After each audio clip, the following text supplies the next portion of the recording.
ओम नमो भगवते वासुदेवाय।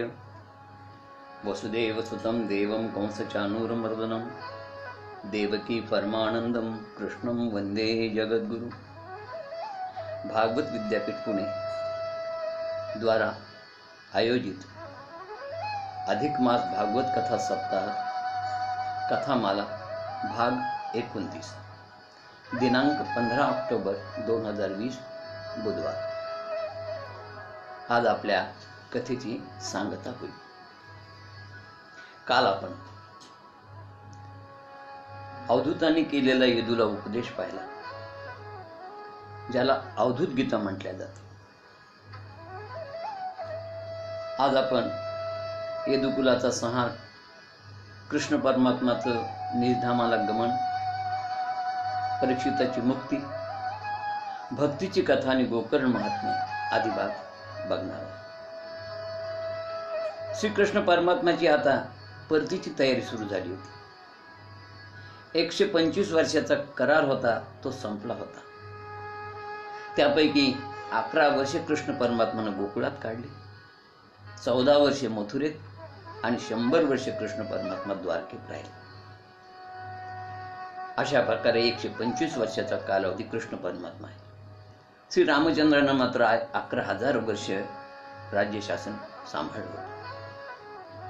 श्री कृष्ण परमात्माचा अवतार कार्य संपत आलं होतं। त्यांनी भूमीचा भार हलका केला होता, अनेक राक्षसांना आणि दुष्ट राजांना ठार केलं होतं। कृष्ण परमात्माला हे माहित होतं की आपले वंशज यादव देखील दुष्टपणामध्ये कमी नाही, पण त्यांच्यावरती कृष्ण परमात्माचं नियंत्रण होतं आणि म्हणून यादव शांत होते। पण कृष्णानं पाहिलं की मी निजधामाला गेल्यानंतर हे यादव या भूमीला भार होती आणि या सज्जनांना त्रास देतील। याकरता त्यांनी ठरवलं की यांच्यामध्ये आपापसात कलह व्हावा आणि त्यांनी देखील वैकुंठाला जावं, देह ठेवावा। अशा प्रकारे हे संपूर्ण यदुकुलाचा संहार व्हावा ही कृष्ण परमात्माची इच्छा होती। आणि त्याप्रमाणे कृष्ण परमात्मा म्हणाले की यादवांनो, त्यामध्ये कृष्णाची मुलं, नातू, पंतू सगळे होते। कृष्ण परमात्मा सांगितले की आजच्या नंतर काही दिवसांनी द्वारका बुडणार आहे। त्याकरता आपण काय करतो, सौराष्ट्रामध्ये सोरटी सोमनाथचे तिथे एक पिंडारक क्षेत्र आहे, ज्या ठिकाणी 3 नद्यांचा संगम आहे, हिरणी, सरस्वती आणि कपिला। त्या संगमावर तुम्ही माझ्याबरोबर चला, कारण ही द्वारका बुडणार आहे। असं म्हटल्यानंतर कृष्ण परमात्माचे सगळे पुत्र, नातू, पंतू, भाऊ सगळे आप्तसुखी आहे त्या पिंडारक क्षेत्रावर जमा झाले। आणि पिंडारक क्षेत्रावरती आधीच काही ऋषीमुनी तपश्चर्या करत होते, त्यांचं त्या ठिकाणी ज्ञानार्जन चालू होतं। या मुलांना कृष्ण परमात्माने अशी दुर्बुद्धी दिली की हे मुलं यांनी सांबाला स्त्रीवेश परिधान करायला सांगितलं। सांबा दिसायला कृष्ण परमात्माच्या मुलांमध्ये अत्यंत सुंदर गोरा गोमटा होता। त्याला साडी नेसून त्या ठिकाणी असणाऱ्या त्या पिंडारक क्षेत्रातील त्या ऋषीमुनींच्या समोर त्या सांबाला हे घेऊन आले, सगळे कृष्णाचे पुत्र, नातू सगळे। आणि आल्यानंतर या सगळ्या मुलांनी त्या ऋषीमुनींना विचारलं, बरं सामान्य ऋषी नव्हते त्या ठिकाणी, विश्वामित्र होते, वशिष्ठ होते, जाबाली होते। या ऋषींची त्यांना टिंगलटावाळी सुरू केली या मुलांनी। आणि या यादव कुमारांनी त्या सांबणी मिशा काढल्या होत्या, घुंगट घातला होता, स्त्रीवेश मध्ये असलेल्या सांबाला जवळ आणलं, त्या ऋषीमुनीला विचारलं, म्हणाले महाराज, आणि पोटावरती अनेक कपडे बांधलेले होते। म्हणाले ही आमची स्त्री पत्नी गर्भवती आहे, गरोदर आहे, हिला काय होईल? ऋषी अंतर्ज्ञानी होते, त्यांनी ओळखलं की हे मुलं आपली चेष्टा करतात, टिंगल टावाळी करतात। त्या ऋषींनी सांगितलं या युवकाला मुसळ होईल, मुसळ म्हणजे लोखंडी, आणि या लोखंडी मुसळामुळे पासूनच म्हणाले तुमचा सगळा यदुकुलाचा संहार होईल, सगळे यदुकुल नष्ट होईल। ऋषींनी शाप दिला। शाप दिल्याबरोबर त्या सांबणी आपल्या पोटाला हात लावल्याबरोबर त्याला ते मुसळ जाणवलं जाणवल्याबरोबर सगळे मुलं ऋषिकुमार पळत पळत आले, एका खोलीमध्ये गेले, त्याच्या अंगावरचे वस्त्र सगळे फेडून पाहिले तर खणखण खाली लोखंडी मुसळ खाली पडली. लोखंडी मुसळ खाली आपटल्याबरोबर घाबरले सगळे. कृष्ण परमात्मा सांगायचं तर काही हिंमतच नव्हती. मग सगळेजण उग्रसेन राजाकडे आले. उग्रसेन राजाला विनंती केली, म्हणले असं असं आम्ही ऋषीमुनींची टिंगल केली आणि त्या ऋषीमुनीने आम्हाला शाप दिला आणि लोखंडी मुसळ सांबाच्या पोटात निघाली. उग्रसेन राजाने सांगितलं, या मुसळाचं चूर्ण करा आणि या नदीच्या संगमात टाकून द्या. ते पूर्ण मुसळ त्या मुलांनी कुटलं आणि उग्रसेन राजाने सांगितल्याप्रमाणे ते टाकून दिलं. आता गंमत काय झालं, त्या लोखंडी तुकड्यामधला एक तुकडा असाच राहिला कुटता कुटता आणि तो एका माशाने गिळला. आणि बाकीचं जे चूर्ण टाकलं होतं त्या चूर्णाचं काय झालं, तिथं हिरवं हिरवं गवत झालं, ज्याला दर्भ म्हणतात किंवा लव्हाळ म्हणतात. नदीच्या किनाऱ्यावर मोठं गवत झालं. वरतून ते जरी गवत होतं हिरवं, पण आतमध्ये लोखंडाच्या कांड्या होत्या, टोकदार छड्या होत्या लोखंडाच्या, गज होते लोखंडाच्या आतमध्ये, आणि वरतून वेस्टर्न मात्र होतं दर्भाचं, त्या गवताचं, ज्याला लव्हाळ म्हणतात, दर्भ म्हणतात, गवत म्हणतात. वेगवेगळ्या भागामध्ये त्याचे वेगवेगळे नाव. तर वरतून दिसायला गवत, पण आतमध्ये काय होतं, लोखंडी कांड्या. आणि जो तुकडा पडला तो एका माशाने गिळला. मासे पकडणाऱ्याने त्या माशाला पकडलं आणि विकायला बाजारात आणलं. विकायला बाजारात आणल्यानंतर तो मासा एका व्याधाने, शिकाऱ्याने, जरा नावाच्या शिकाऱ्याने विकत घेतला, घरी नेला. घरी नेल्यानंतर बायकोने त्याला असं चिरल्याबरोबर ते टणकन लोखंडाचा पोलादी तुकडा ताटात पडला. पडल्याबरोबर बायकोने नवऱ्याने विचारलं, काय अहो म्हणजे याच्या पोटामध्ये काय निघालं बघा. त्याला पाहिलं, अरे म्हणले काय छान पोलादाचा लोखंडी तुकडा, म्हणले याचं छानपैकी जर बाणाचं टोप केलं घासून न तर सुंदर होईल म्हणले बाण याचा. आणि त्याने त्या लोखंडी पोलादी तुकड्याचा बाण तयार केला. आता इकडे हे सगळं या ठिकाणी पूर्ण लव्हाळ किंवा ते दर्भ आलेलं होतं. आणि या संगमावरती हे सगळे प्रभास क्षेत्री, हे नातूपंतू, हे मुलं सगळे आले. आणि आल्यानंतर यांनी आपसामध्ये कलह सुरू झाला. यांचं आपसात भांडण सुरू झालं, बाचाबाची सुरू झाली. आणि मग त्यांनी एकमेकाला मारायला सुरुवात केली. बघा, त्या समुद्रातील दर्भ, ते लव्हाळ उपटून ते एकमेकाला त्या लोखंडी कांड्याने मारू लागले. वडील भावाला मारायला, भावाला मारायला, पुतण्या काकाला मारायला, मामा भाच्याला मारायला, अशा रीतीनं त्या सगळ्या यदुवंशामधल्या लोकांना काही कळेना, आपापसात त्यांनी एकमेकाला मारलं आणि एकमेकाला मारून अशा प्रकारे सर्वांचा नाश झाला. बलराम दादा हे सगळं पाहत होते. कृष्ण परमात्मा तिथे अलीकडे एका तिथून काही अंतरावरती कृष्ण परमात्माने हे सगळं पाहिलं. आणि बलराम दादांनी पाहिल्यानंतर बलराम दादा ध्यान लावून बसले आणि ते त्याच ठिकाणी समाधी अवस्थेत निजधामाला निघून गेले. बलराम दादा निजधामाला गेले, सगळे यदुकुलाचा संहार झालेला आहे हे कृष्ण परमात्मा पाहिलं. आणि कृष्ण परमात्मा तिथून थोड्या अंतरावरती एक पिंपळाचं झाड होतं, त्याला भालुका मंदिर आज म्हणतात, त्या पिंपळाच्या झाडाकडे येऊन बसले. बसल्यानंतर त्यांनी आपल्या डाव्या पायावर उजवा पाय ठेवला, अशा प्रकारे वर डाव्या पायावर उजवा पाय ठेवला आणि शांत बसले झाडाला ठेवून. आता तो डाव्या पायावरती उजवा पाय होता. ज्या शिकाऱ्याला तो माशाच्या पोटामधून तुकडा मिळाला होता ना, तो शिकारी दुरून पाहत होता, पण सगळी झाडी होती, अंधारून आली होतं, अंधकार झाला होता. दुरून पाहिल्यानंतर कृष्ण परमात्माच्या पायावरती तो लाल बुंदा असलेला गुलाबी आकाराचा रंग पाहिला त्यांनी. आणि कृष्ण परमात्मा अंगठाने ते बोट पाहिल्यानंतर त्याला दुरून ते हरिणे असा भास झाला आणि त्यानं दुरूनच बाण सोडला. आणि बाण सोडल्याबरोबर तो कृष्ण परमात्माच्या पायाला लागला. कृष्ण परमात्माचा पाय खाली पडला.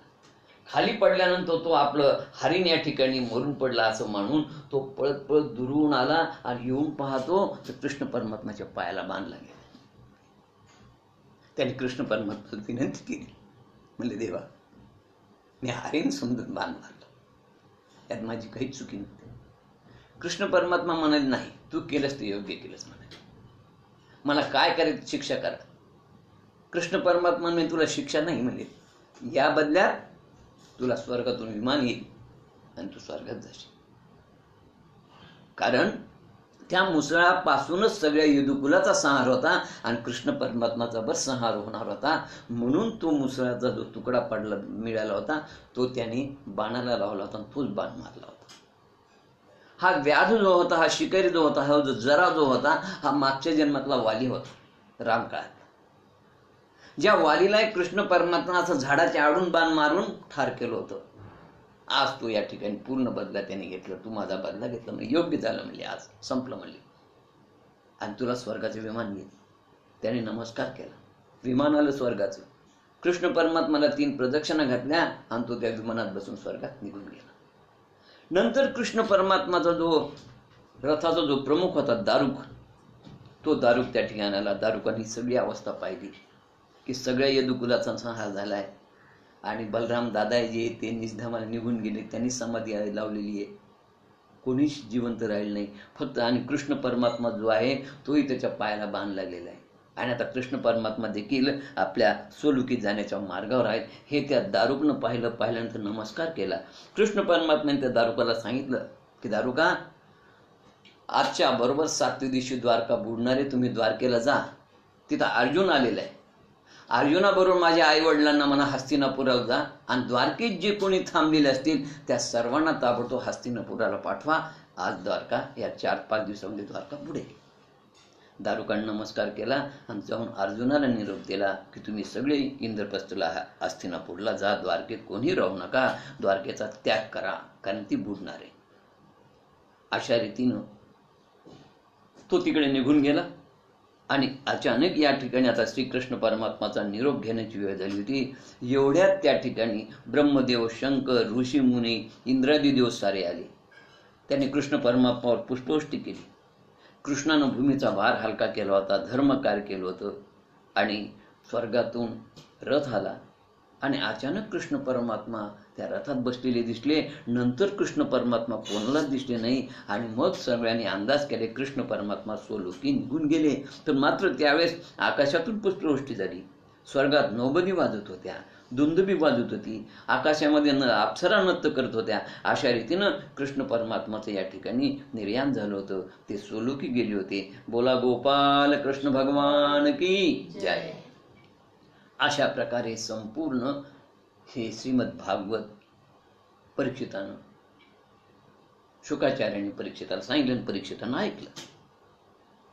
हे सगळं भागवत ऐकल्यानंतर परीक्षिताने शुकाचार्याला झुकून नमस्कार केला, लवून नमस्कार केला आणि काय म्हणतो तो की गुरुदेव, तुम्ही माझ्यावर कृपा केली, मला अनादि अनंत अशा श्रीहरीचं स्वरूप सांगितलं, त्याच्या लीला सांगितल्या, मी संपूर्ण तुमचं भागवत ऐकून कृतकृत्य झालो आणि मला परमशांती मिळाली. मी या परमशांती ब्रह्मामध्ये स्थिर झालो. आपण मला अभय दिलं आणि आता या तक्षकापासून मला त्याची भीती पण वाटत नाही. खरं म्हणजे मला हा तक्षक नाव चावणार आणि मला मृत्यू येणार, या मृत्यूच्या भीतीनं मी या अरण्यात, या जंगलामध्ये आलो आणि अरण्यात आणि जंगलात आल्यानंतर मी तुम्हाला विचारलं की या मृत्यूपासून मला वाचवण्यासाठी काही मार्ग सांगा. तुम्ही हे मला श्रीमद भागवत सांगितलं आणि हे श्रीमद भागवत ऐकल्यानंतर मला या श्रीमद भागवताच्या कथेतूनच 3 प्रकारचं ज्ञान प्राप्त झालं. आज मला मृत्यूचं भय वाटत नाही. ज्या मरणाच्या भीतीमुळे मी या ठिकाणी आलो होतो राजपाट सोडून, पण आज मला ती भीती वाटत नाही कारण श्रीमद भागवत 7 दिवस ऐकल्यानंतर मला 3 प्रकारचं ज्ञान प्राप्त झालं. एक ब्रह्म स्वस्वरूपाचं ज्ञान की मी कोण आहे आणि माझा जन्म या भूतलावर कशासाठी झालेला आहे. या कथेतून मी हे जाणलं की मी ईश्वराचा अंश आहे, मी आत्मा आहे, मला मरण नाहीये, मरण देहाला आहे आणि असे माझे अनेक देह झालेले. देह नश्वर आहे, देह नष्ट होतो, पण आतमध्ये असलेला आत्मा मात्र तो अमर आहे आणि म्हणून मला मरणाची भीतीच नाही. मी अमर असल्यामुळे देह जाईल पण माझा आत्मा मरणार नाही. मी देह नाही, मी आत्मा आहे, याचं मला स्वस्वरूपाचं ज्ञान झालं. दुसरं मला जगताचं ज्ञान झालं की हे समोर दिसणारं जे चराचर सृष्टी आहे हे सगळं जगत आहे. हे जगदीश्वराने निर्माण केलं असून ते खोटं आहे, ते माया आहे, ते भ्रम आहे, ती मिथ्या आहे. आणि म्हणून या जगताबद्दल माया जर हे मिथ्या असेल तर या मिथ्या जगताची आसक्ती ठेवू नये. म्हणजे माझ्या मनामध्ये या मिथ्या जगताबद्दल अनासक्ती निर्माण झाली म्हणजे मला वैराग्य पण कळालं आणि माझ्या स्वरूपाचं ज्ञान झालं. त्यानंतर मला ब्रह्मज्ञान झालं की परमात्मा कोण आहे. परमात्मा हा जगदीश्वर आहे. तो हे सगळी जगत, हे सगळी सृष्टी निर्माण करतो. तो या जगताचा चालक, पालक, मालक आहे, ब्रह्मांडाचा नायक आहे. त्या परमात्म्याबद्दलचं ब्रह्मज्ञान मला या श्रीमद भागवतातून कळालं. आणि म्हणून मला आता मरणाची भीती अजिबात नाही. मी जाणतो की जन्म, जरा, मरण हे देहाचे गुणधर्म आहेत. मी देह नाही, मी आत्मा आहे. आणि म्हणून मला मरण नाही, मी अमर आहे. मला सगळीकडे चराचर सृष्टीमध्ये भगवंतच दिसत आहे, परमात्मा दिसत आहे. मी कृतार्थ झालो आहे. नंतर राजाने शुकाचार्यांची पूजा केली. शुकाचार्याने राजाचा निरोप घेतला आणि निरोप घेताना शुकाचार्याने परीक्षिताच्या डोक्यावर हात ठेवला. परीक्षिताच्या डोक्यावर हात ठेवल्यावर परीक्षित ब्रह्ममय झाला. तो म्हणाला, महाराज, मला सारं जग ब्रह्ममय भासत आहे. मी ब्रह्म, तुम्ही ब्रह्म, कृष्ण ब्रह्म, तक्षक ब्रह्म. आणि अशा रीतीने त्याचा जीव ब्रह्ममय झाला. जीव आणि ब्रह्म एक झाले. परीक्षिताच्या देहातून एक दिव्य ज्योत बाहेर निघाली आणि ती अनंतात विलीन झाली. अशा रीतीनं त्याला जे तो ब्रह्मस्वरूप झाला होता. आता मात्र ती त्या देहामधली ती प्राणज्योत निघून अनंतात विलीन झाली. परंतु तो देही होता आणि तो नुसता त्या ठिकाणी बसलेला दिसत होता. म्हणजे फक्त त्याचं कलेवर होतं, प्रेत होतं, तेवढं शिल्लक राहिलं होतं. आणि प्राण निघून गेल्यानंतर देह काही काळ सतेज राहतो. आणि अशा रीतीने तो इतका सतेज भासत होता. इतक्या तक्षक नाग आला आणि त्या शमीक ऋषीच्या मुलानं जो शाप दिला होता त्याप्रमाणे त्या तक्षक नागाने परीक्षिताला दंश केला.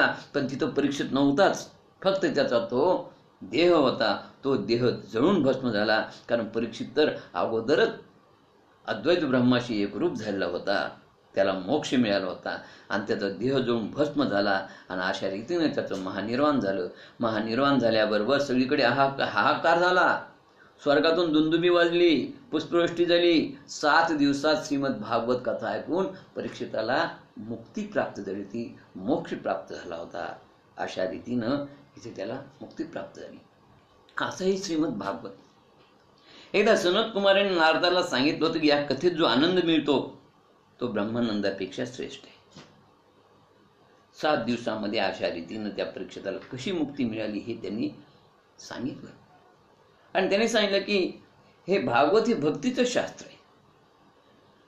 एकदा ज्यावेळेस परीक्षित हा अरण्यात आला मृत्यूच्या भीतीनं, तेव्हा शुकाचार्य ही कथा सांगण्यासाठी त्याला आले असताना स्वर्गातले देव अमृत घेऊन आले होते. आणि स्वर्गातले देव त्या याला म्हणाले शुकाचार्यांना की आम्हाला हे अमृत द्या, कथामृत द्या, आणि याच्या बदल्यात आम्ही तुम्हाला परीक्षिताला अमृत देऊ. पण शुकाचार्याने सांगितलं स्वर्गातलं जे अमरत्व आहे ते फसवं आहे, त्यात मोक्ष नाही, मुक्ती नाही. तुमच्या स्वर्गातलं जे अमरत्व आहे ते म्हणजे काच आहे आणि हे श्रीमद भागवत म्हणजे रत्न आहे. आणि म्हणून मी तुम्हाला हे अमृत देणार नाही. देवांना देखील शुकाचार्याने अमृत दिलं नाही, कथामृत दिलं नाही बघा. आणि मग हे ब्रह्मदेवाला कळल्यानंतर त्याने सत्यलोकामध्ये भागवत एका ग्रंथामध्ये तराजूमध्ये एका पारड्यात ठेवलं आणि अन्य जे ग्रंथ आहेत मुक्तीचे सगळे साधनं ते दुसऱ्या पारड्यात टाकले असताना दोघांची तुलना केली आणि लक्षात आलं की अन्य सगळी साधनं भागवताच्या मानाने कमी वजनाची भरली. आणि त्यात ब्रह्मदेवाने निर्णय दिला की भागवत श्रवणाने वैकुंठ लोक प्राप्त होते. अशा या श्रीमद भागवत ग्रंथामध्ये श्रीकृष्ण परमात्मानं आपलं स्वरूप, आपलं तेज त्याच्यामध्ये काढून ठेवलं असल्यामुळे श्रीमद भागवत ग्रंथाला वाङ्मयीन मूर्ती म्हटल्या जाते बघा. ही शब्दरूपी मूर्ती आहे. एकदा 11व्या स्कंदामध्ये उद्धवानं कृष्ण परमात्माला विचारलं, देवा आता तुम्ही निजधामाला गेल्यानंतर इथं सज्जनांचा कैवारी कोण आहे? दुर्जनापासून सज्जनाला त्रास होईल अशा वेळेस कोण आम्हाला सहकार्य करेल? त्यावेळेस भगवंतानं सांगितलं, मी म्हणजे श्रीमद भागवत ग्रंथ आहे. भागवत हा माझी वाङ्मयीन मूर्ती आहे, आणि जो त्या ग्रंथाचा आश्रय घेईल ना त्याच्यावर कलीचा परिणाम होणार नाही.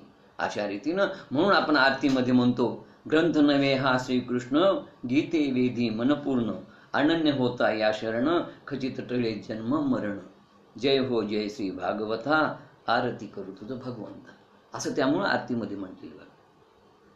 एकदा त्या बद्रीनारायण क्षेत्रावरती सनंदन, सनातन आणि सनत कुमार हे 4 ऋषी सत्संगासाठी आले होते. त्यांची नारद महर्षीची भेट झाली. नारदांना उदास दुःखी पाहून त्या सनकादिक 4 ऋषींनी विचारलं की नारदा, तुम्ही उदास का आहात, दुःखी का आहेत? नारद म्हणाले, कृष्ण परमात्मा निजधामात गेल्यानंतर कलियुग प्रारंभ झालं, आणि कलियुग प्रारंभ झाल्यानंतर मी सगळीकडे तीर्थयात्रा केली. मी पृथ्वीवर पुष्करला गेलो, काशीला गेलो, गयेला गेलो, हरिद्वारला गेलो, नैमिषी अरण्यात गेलो, कुरुक्षेत्रात गेलो, 4ही दिशांना सगळ्या तीर्थक्षेत्रात फिरलो, पण मला मनशांती काही मिळाली नाही, सुख मिळालं नाही. लोकांची भगवंतावर, देवावर विश्वासच नाही, म्हणजे श्रद्धाच राहील नाही. म्हणजे कुठं मला तप पाहायला मिळालं नाही, कुठं दया नाही, कुठं दान नाही, कुठं सुचिरभुत्ता पाहायला मिळालं नाही, सत्कर्म कुठं शिल्लकच राहिलं नाही. म्हणजे सगळीकडे स्वैराचार बोकाळलाय, भ्रष्टाचार हा शिष्टाचार झालेला आहे, आणि सगळीकडे पाश्चात्य संस्कृतीचा अंधानुकरण चालू आहे. अशा प्रकारे ह्या सगळ्या कलियुगाचे दोष पाहत पाहत पाहत मी वृंदावनला गेलो. पण वृंदावनला गेल्यानंतर मी एक गंमत पाहिलं. एक स्त्री होती आणि तिच्यासोबत 2 मूर्छित असणारे पुरुष पडलेले होते. मी त्या स्त्रीला विचारलं, तुमचं नाव काय? तर म्हणली, माझं नाव भक्ती. आणि हे कोण आहेत? तर हे म्हणले, माझी 2 मुलं आहेत, एकाचं नाव ज्ञान आणि एकाचं नाव वैरागी. मी त्यांना विचारलं की तुम्ही तरुण दिसता आणि 2ही मुलं म्हातारी का दिसताय? त्यावेळेस तिनं सांगितलं, आता ही प्रतिकृपानं कथा आहे की कलियुगामध्ये लोकांची भक्ती वाढलेली आहे, पण लोकांना ज्ञान आणि वैराग्यच नाही, आणि ज्ञान वैराग्याची कमतरता असल्यामुळे हे दोन्ही या ठिकाणी वृद्ध दिसत आहेत. त्या भक्तीनं स्वतःचं चरित्र सांगताना सांगितलं की माझा जन्म द्रविड देशात झाला आहे, आणि तिथं माझं पुनर्जन्म झाला. भक्ती होती, आणि या दक्षिणेमध्ये आचार्य परंपरा निर्माण झाली, आणि या आचार्यांनी भक्तीचं महत्व गायलं, कथा कीर्तनातून, प्रवचनातून भक्तीचं महत्व सांगितलं, आणि म्हणून द्रविड देशामध्ये भक्तीचा उगम झाला आणि तिचा पुनर्जन्म झाला. बघा, कारण दक्षिणेमध्ये सगळे आचार्य होऊन गेलेत. शंकराचार्य, रामानुजाचार्य, वल्लभाचार्य, मध्वाचार्य, या आचार्याने भक्तिभाव वाढवला, भक्तीचा प्रसार केला. नंतर तिथून म्हणले मी द्रविड देशातून कर्नाटकात आले, कर्नाटकामध्ये काही भागामध्ये मी वाढले, कर्नाटकातून मी महाराष्ट्रात आले. महाराष्ट्रातही काही काही ठिकाणी मी आहे, सगळीकडे आहे असं नाही. पंढरपूर, देव, आळंदी, ज्या ठिकाणी भगवंत आहे अशा ठिकाणी मी आहे. नंतर मी महाराष्ट्रातून गुजरातमध्ये गेले, आणि गुजरातमध्ये गेले आणि भक्ती म्हणले मी म्हातारे झाले, आणि ज्ञान आणि वैराग्य म्हातारे झाले. त्यांनी विचारलं असं का झालं? तर त्याचं कारण म्हणजे की गुजरातमध्ये जैन धर्माचं प्राबल्य, त्यामुळे तिथं भक्ती कोणी करतच नाही. लोकांना या भक्तीचं ज्ञान नाही, त्याबद्दल वैराग्य नाही. त्यानंतर गुजरात हा देश विकासाला प्राधान्य देतो. जिथं विकास तिथं भक्ती भकास असते. डेव्हलपमेंट असल्यामुळे तिथे लोकांना वेळ नाही भक्ती करायला, आणि म्हणून म्हणले त्या ठिकाणी मी म्हातारे झाले, माझी 2ही मुलं म्हातारे झाले. पण ज्यावेळेस मी या वृंदावनात आले, आणि वृंदावनामध्ये आल्यानंतर पाहिलं तर इथं भक्तीला महापूर आलाय, आणि मी तरुणच झाले. मी तरुण झाले, माझी मुलं म्हातारेच राहिले. मग नारद महर्षींनी त्यांचं त्या ज्ञान वैराग्यांना जागविण्यासाठी, त्यांना तरुण करण्यासाठी वेद उपनिषदाचं पारायण केलं, पण त्याचा काही उपयोग होईना. शेवटी आकाशातून आकाशवाणी झाली की सत्कर्म करा. नारदांनी विचारलं सत्कर्म म्हणजे काय? आणि त्यावेळेस नारदाला सनत कुमारांना विचारल्यानंतर सनत कुमारांनी सांगितलं, नारदा सत्कर्म करा म्हणजे भागवत कथा करा, भागवत ज्ञान यज्ञ करा. आता कोणी भागवत ज्ञान यज्ञ करावा? नारदाने सनत कुमारलाच विनंती केली. सनत कुमार ज्ञानी होते, त्यांना सगळा अभ्यास होता. आणि मग अशा रीतीनं सनत कुमारांनी तिथं श्रीमद भागवत कथा सुरू केली, जिथं भक्ती ऐकत होती, ज्ञान होतं, वैराग्य होतं. आणि मग सनत कुमार म्हणाले, या ग्रंथाचे 18,000 श्लोक आहेत, 12 स्कंद आहेत आणि 325 अध्याय आहेत. ज्या घरात श्रीमद भागवत कथा होते ते घर तीर्थक्षेत्र होऊन जातं, त्या घरातील सारी पाप नष्ट होतात, असं हे महात्म्य भागवताच्या 3ऱ्या अध्यायामध्ये सांगितले. म्हणून हे श्रीमद भागवत हे भक्तीचं शास्त्र आहे. हे श्रीमद भागवत सुरू केल्यानंतर हे ऐकत असताना त्या ठिकाणी भक्ती, ज्ञान, वैराग्य सगळी कथा ऐकत होते. आणि संपूर्ण कथा ऐकल्यानंतर या भागवतामधलं ज्ञान काय आणि ज्ञान कसं वाढवावं, वैराग्य काय, ज्ञानाचं आणि वैराग्याची सगळी कथा ऐकल्याबरोबर ते ज्ञान आणि वैराग्य पाहता पाहता तरुणच झाले. त्यांना ज्ञानाची आणि वैराग्याची माहिती पटली, माहिती कळाली की ज्ञान काय, वैराग्य आहे. आणि ते दोन्ही वृद्ध पुत्र तरुण झाले. तरुण झाल्याबरोबर ते पाहून भक्ती उठली आणि प्रभूच्या नामाचा उच्चार करू लागली. आणि ती म्हणू लागली, श्रीकृष्ण गोविंद हरे मुरारी, हे नाथ नारायण वासुदेव. श्रीकृष्ण गोविंद हरे मुरारी, हे नाथ नारायण वासुदेव. अशा प्रकारे ती नामस्मरण चिंतन करू लागली आणि तिला खूप आनंद झाला. अशा रीतीनं बघा हे मुलं तरुण झाले. का तर श्रीमद भागवत ग्रंथामध्ये ज्ञान मिळतं आम्हाला. जसं परीक्षिताला 3 प्रकारचं ज्ञान मिळालं, स्वस्वरूपाचं ज्ञान मिळालं, ब्रह्मज्ञान मिळालं आणि जगताचं ज्ञान मिळालं. जगताचं ज्ञान मिळाल्यानंतर आम्हाला कळतं की हे जगताची निर्मिती जगदीश्वर करतो आणि हा जगदीश्वर फक्त सत्य आहे, पण त्यानं निर्माण केलेलं जग मात्र मिथ्या आहे. जसं स्वप्न आहे त्याप्रमाणे हे जग आहे, पण मायेमुळे हे आम्हाला खरं भासतं. स्वप्न हे एका रात्रीतून पडलेली एक छोटीशी क्षणभंगूर आहे, फार कमी क्षणाचं असतं. परंतु हे जगत मात्र 100 वर्षाचं आहे. जसं स्वप्न तसं जगत आहे. पण स्वप्नाबद्दल आमची निश्चय असतो आमचा की स्वप्न हे खोटंच आहे, पण जगताबद्दल मात्र आमचा तसा निश्चय नाही. स्वप्नात आणि जगतात काही फरक नाहीये. आणि अशा रीतीनं हे सगळं तत्वज्ञान या श्रीमद भागवतामधून परीक्षिताला प्राप्त झालं. तसं या ज्ञान आणि वैराग्याला कळालं. 3 प्रकारचं ज्ञान त्यांना मिळालं आणि त्यातूनच त्यांच्या लक्षात आलं की जगत मिथ्या आहे. असलेल्या जगत मिथ्याबद्दल आसक्ती नसावं आणि जगताबद्दलची आसक्ती अनासक्ती निर्माण होणं म्हणजे वैराग्य, म्हणजे ज्ञानाची आणि वैराग्याची महती त्यांना पटली आणि ते दोघं तरुण झाले. मग भक्तीनं विचारलं नारदांना की मी कुठे थांबू राहू. नारदांनी सांगितलं, कलियुगामध्ये मी तुझा प्रसार करील आणि भागवताच्या रूपानं मी प्रत्येक घरोघरी तुला पोहोचविण्याचा प्रयत्न करील. आणि म्हणून आपण भागवत विद्यापीठाच्या मार्फत अनेक विद्यार्थी निर्माण करून हे श्रीमद भागवत घरोघरी कसं जाईल याचा त्यामुळेच प्रयत्न करतो. आणि आज ते भागवत विद्यापीठाचं कार्य अत्यंत उत्तम रीतीनं चालू आहे. घरोघरी भागवत ही आमची संकल्पना आहे. ती पूर्ण आणि या नारद महर्षीच्या भक्तीच्या संवादावरूनच आम्ही घेतलेली आहे.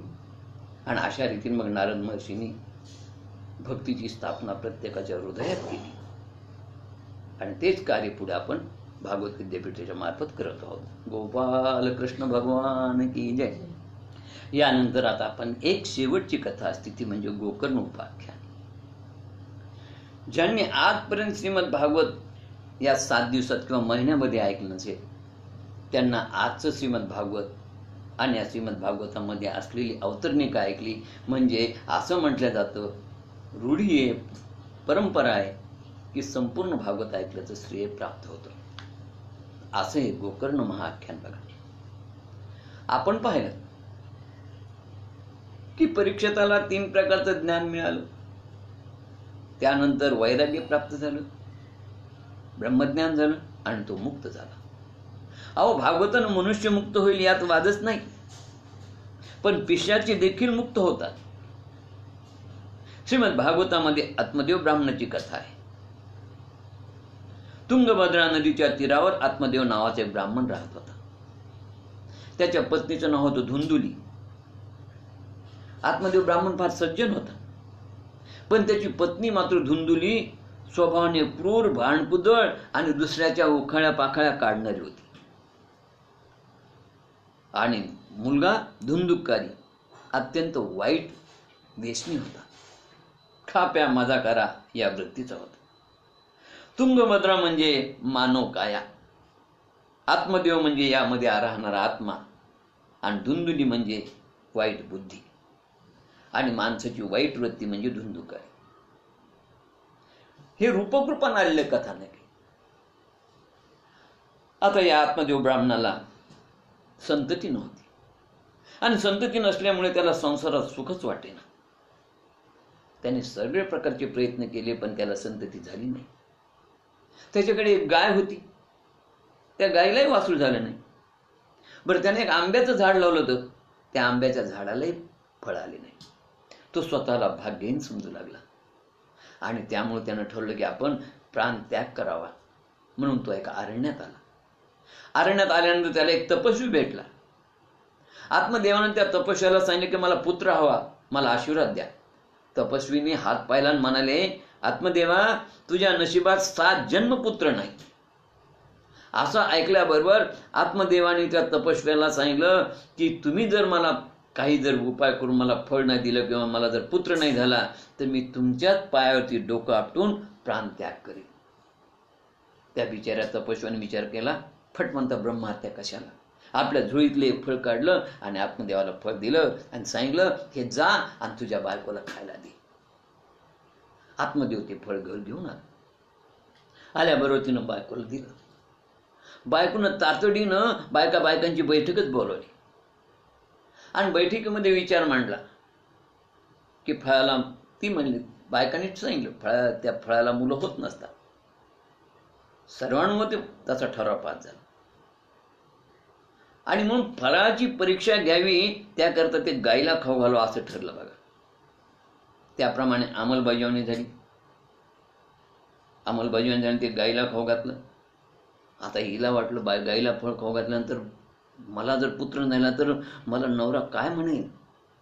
पण तेवढ्यात तिची बहीण आली, त्या बहिणीने सांगितलं की ताई, मला पुरीचे 12 मुलं आहेत, आणि 13व्यांदा मी गरोदर आहे. मला फार मोठी काळजी वाटते. आणि त्यावेळेस त्या दोघींनी एक निर्णय घेतला की तुला झालेलं मूल तू मला दे, मी म्हणेन मला झालं, आणि तू म्हण मेलं. या बदल्यात तुझ्या नवऱ्याला मी पैसे देईल. असा निर्णय झाला, आणि त्याप्रमाणे ते झालेलं पुत्र आणून हिला दिलं. याला त्या तपस्व्याने सांगितलं तुला पुत्र होणारच नाही.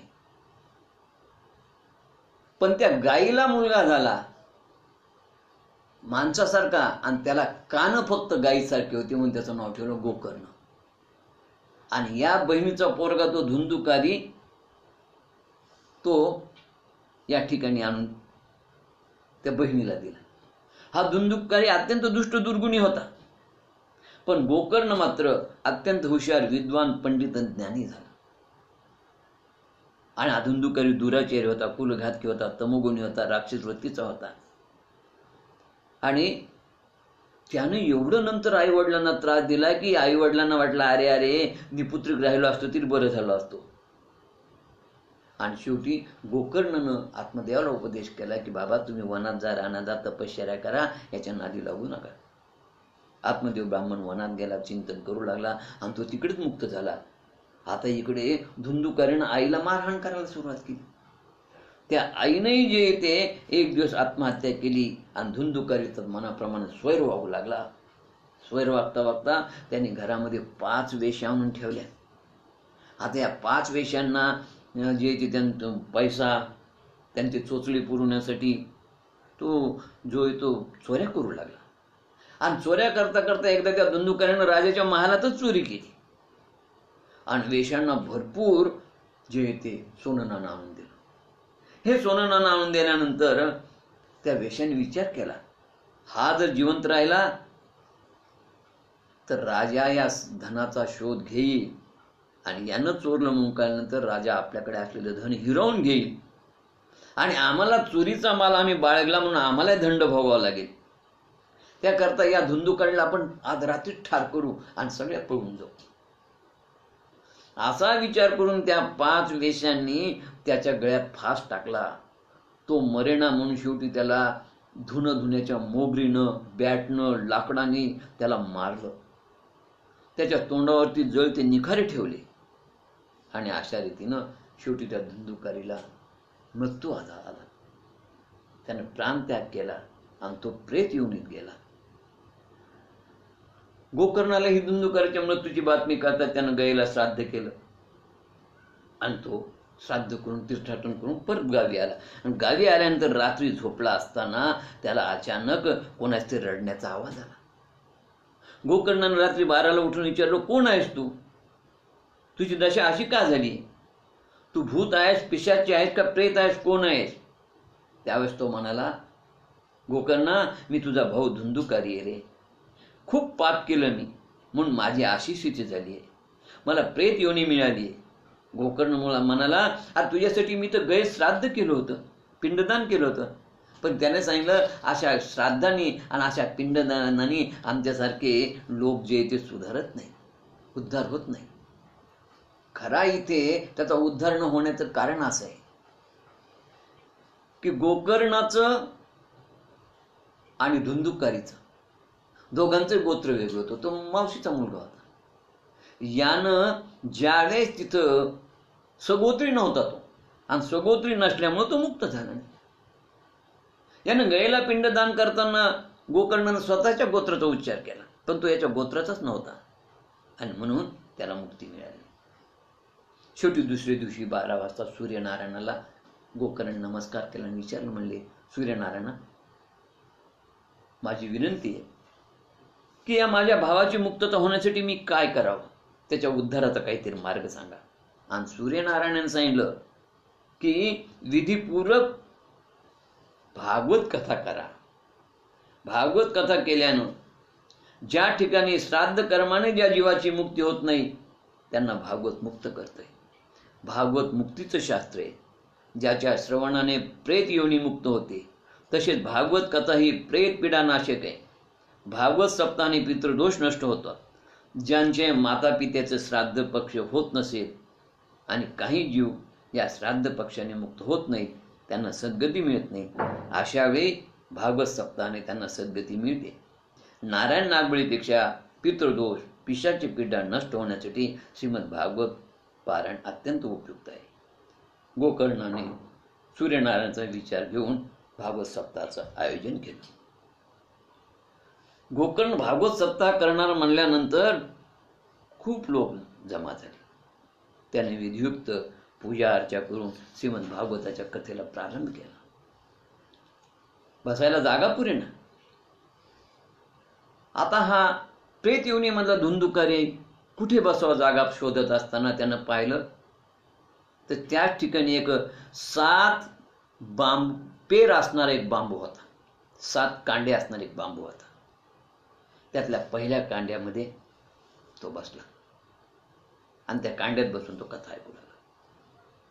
पहिल्या दिवशी कथा सुरू झाली. पहिल्या दिवसाचा कथा भाग असा, नैमिषारण्यामध्ये सनकादिक ऋषींनी प्रश्न विचारला होता सूत भगवंताला की आम्हाला भागवताचं महत्व सांगा, भागवत कथा सांगा. त्या सूत महर्षींनी सांगितलं की भगवंताचे 24 अवतार आहेत. शास्त्रामध्ये 10 अवतार सांगितले, पण भागवतात 24 अवतार सांगितले. 17वा अवतार व्यासांचा आहे. व्यासांचा जन्म सांगितला, व्यासांचा असंतोष सांगितला, नारदाचं चरित्र सांगितलं आणि मग व्यासांनी भागवत ग्रंथाची निर्मिती कशी केली हे सांगितलं. त्यानंतर परीक्षिताची जन्मकथा सांगितली. परीक्षिताला शमीक ऋषीच्या मुलानं शृंगीने दिलेला शाप सांगितला. चतुश्लोकी भागवताचं महत्त्व सांगितलं. विदुर काकांचं चरित्र सांगितलं. सृष्टीची उत्पत्ती सांगितली. वरा अवतार सांगितला. आदी कथा पहिल्या दिवशी झाल्या आणि ह्या कथा श्रवण करताच त्या बांबूचं पहिलं कांड फुटलं आणि तो पिशाचे दुसऱ्या कांड्यामध्ये नळखंडात येऊन बसला. दुसऱ्या दिवशी कथा सुरू झाली.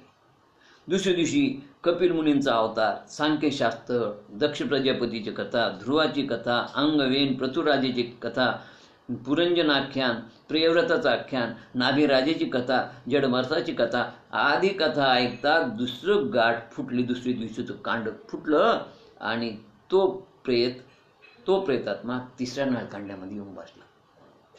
तिसऱ्या दिवशीच कथा सुरू झाली. तिसऱ्या दिवशी अजाम्य ब्राह्मणाची कथा, बृहस्पतीचा इंद्राकडून झालेला अपमान, विश्वरूपाचा वध, व्रत्रासुराचा वध, प्रल्हादाचे चरित्र, गजेंद्र वध, समुद्र मंथन आधी कथा ऐकतात तिसरं कांड ताडकन फुटलं आणि ते प्रेतात्मा धुंदुकारीचं प्रेत चौथ्या कांड्यात येऊन बसलं. चौथ्या दिवसाची कथा सुरू झाली. चौथ्या दिवशी वामन अवताराची कथा सांगितली, मत्स्य अवतार सांगितला, हयग्रीव अवतार सांगितला, अंबरीश राजाची कथा सांगितली, हरिश्चंद्राची कथा सांगितली, परशुरामाची कथा सांगितली, रामचंद्राचं चरित्र सांगितलं, कृष्ण जन्म सांगितला आणि गोकुळातील कृष्णाचा जन्मोत्सव आदी कथा ऐकतात बाशाचं, वेळूचं, बांबूचं 14 कांड फुटलं ती गाठ आणि तो प्रेतात्मा धुंदुकारीचा 5व्या कांड्यामध्ये येऊन बसला. 5व्या दिवशी कथा सुरू झाली. 5व्या दिवशी हरिहर भेट, पुतनेचा शक्टासुराचा तृणावरचा वध, कृष्णाचं आणि बलरामाचं नामकरण लीला, कृष्ण बलरामाच्या बाललीला, कृष्णाच्या क्रीडांगण लीला, कृष्ण परमात्माचं दहीदूध चोरी, दामोदर लीला, या सर्वांचं वृंदावन गमन, तिथं वत्सासूर, बकासूर, धेनकासूर वगैरेच्या कथा, तसेच आघासुराचं वध, ब्रह्मदेवाची मायामोह निरसन, गोवर्धन लीला, कालिया मर्दन, रासक्रीडा आणि बलराम आणि कृष्ण यांचं मथुरेत आगमन आणि तिथं कंसवध आदी पूर्ण कथा होतात. 5वं कांड फुटून धुंदुकारीचा प्रेतात्मा 6व्या कांड्यात येऊन बसला. अशा रीतीनं 6व्या दिवसाची कथा प्रारंभ झाली. 6व्या दिवशी कृष्ण परमात्माने वसुदेव देवकीला कैदेतून त्यांची सुटका केली. उग्रसेन राजाला राज्याभिषेक झाला. श्रीकृष्ण आणि बलरामाचं उपनयन झालं, मुंज झाली आणि नंतर श्रीकृष्ण परमात्मा आणि बलराम हे उज्जैनला सांदीपनी ऋषीच्या आश्रमामध्ये शिक्षण घ्यायला गेले गुरुगृही. तिथं त्यांनी शिक्षण घेतलं. नंतर जरासंधाशी युद्ध झालं, कालयवनला भस्म केलं. नंतर बलरामाचा रेवतीबरोबर विवाह झाला. त्यानंतर श्रीकृष्ण परमात्म्याचे 16,108 लग्न झाले. नंतर कृष्णाचा गृहस्थाश्रम, राजस्व यज्ञ, जरासंध वध, शिशुपाल, दंतवक्र आदी वध, सुभद्राहरण, सुदामाचे चरित्र इत्यादी कथा होता. 6वं कांड फुटून तो प्रेतात्मा 7व्या कांड्यात येऊन बसला. आणि मग 7व्या दिवसाची कथा.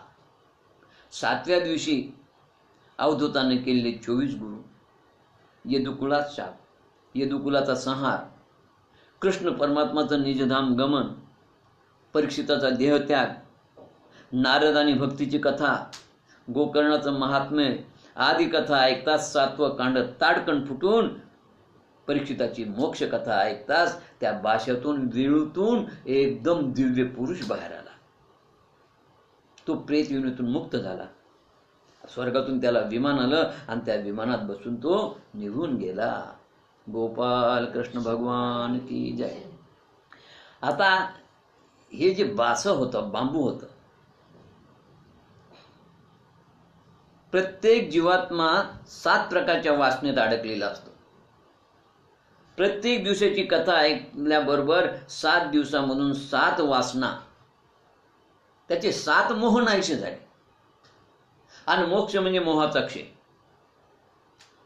त्याला स्त्रीची, पत्नीची आणि त्या वेश्यांची आसक्ती होती. त्यातून तो पहिल्या दिवशी पहिलं बास त्याची ती आसक्ती कमी झाली.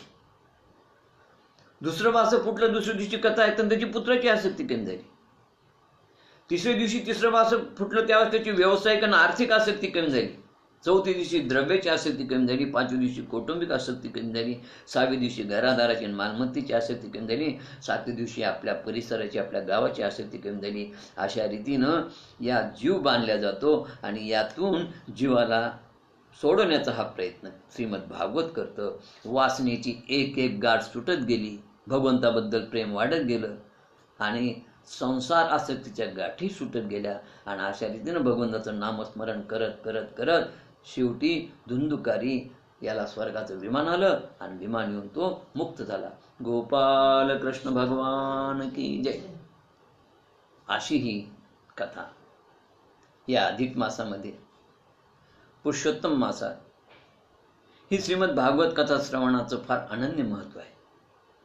आणि घर बसल्या भागवत विद्यापीठाच्या विद्यार्थ्यांना अधिक मासात फेसबुकच्या माध्यमातून ऑनलाईन कथा ऐकता यावी म्हणून आपण गेले 29 दिवस दररोज दुपारी 12 ते 1 या दरम्यान ही श्रीमद भागवताची कथा करत आहोत. आज 29वा दिवस आहे. उद्या अमावस्या असल्यामुळे आज आपल्या कथेचा शेवटचा दिवस आहे. महिनाभर आपण सर्व श्रोत्यांनी उत्तम प्रतिसाद दिला, त्याबद्दल भागवत विद्यापीठ आपलं ऋणी आहे. यावर्षी जानेवारी 2021 पासून खास लोकाग्रहास्तव भागवत विद्यापीठाने ऑनलाईन रामकथा, देवी भागवत आणि भागवताचे वर्ग सुरू करण्याचा निर्णय घेतलेला आहे. हे ऑनलाईन वर्ग सुरू करावे अशी मागणी आहे. लवकरच हा आम्ही निर्णय जाहीर करू. या सर्व महिन्यामध्ये फक्त 1 ते 2 वेळेस कथेमध्ये व्यत्यय आला. एक वेळा वीज नसल्यामुळे, तर एक वेळा कथेमध्ये कुणाच तरी अचानक फोन आल्यामुळे हा त्रास सहन झाला. आपण सहन केला. बाकी परमेश्वराने महिनाभर उत्तम कथा आपल्याकडनं करून घेतली, त्याबद्दल त्या पुरुषोत्तमाचे आभार. आणि परत आपण सर्व श्रोत्यांचे आभार मानून झालेली कथा आणि संपूर्ण झालेल्या या 29 दिवसाच्या कथा सद्गुरुचरणी, कृष्ण परमात्माच्या चरणी समर्पित करून आपण इथे कथेला पूर्णविराम देऊया. हरे नमः, हरे नमः, हरे नमः. यानंतर आरती प्रसाद होऊन कार्यक्रम संपेल. गोपाल कृष्ण भगवान की